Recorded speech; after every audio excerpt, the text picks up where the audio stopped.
Ayan, hello, ayan. Shout out po sa inyong lahat, sa mga nagagandahan diyan at nagwawapuhang mga bisita.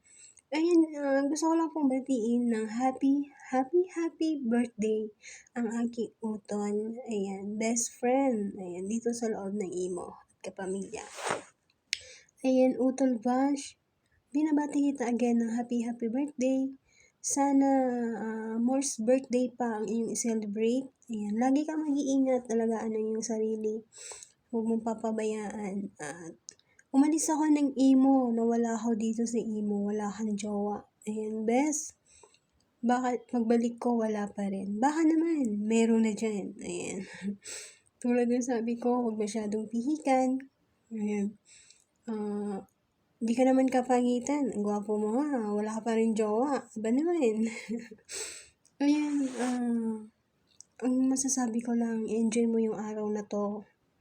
At kung may problema man, nandito lang lagi kami na best friend mo, kapatid at kapamilya dito sa Imo na handang tumulong at handa kang damayan kung ano man yung problemang darating o ano man yung pagsubok na yung tatahakin. Ayan. Best, alam ko matagal na tayong mag-best friend. Ayan, halos mag-1 year na. Pakilala naman. Ikaw na lang yung best friend ko na hindi ko na anong magka-jowa ba. Hipag-hipag. Ayan, pakilala mo naman yung hipag ko dyan. Kung alam ko kasi, may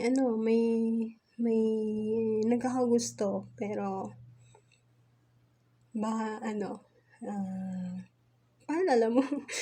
Ayan, best, Vash, alam ko na napakabait, napakatulungin, at hindi mo makitaan ng galit. Ayan, sa sarili.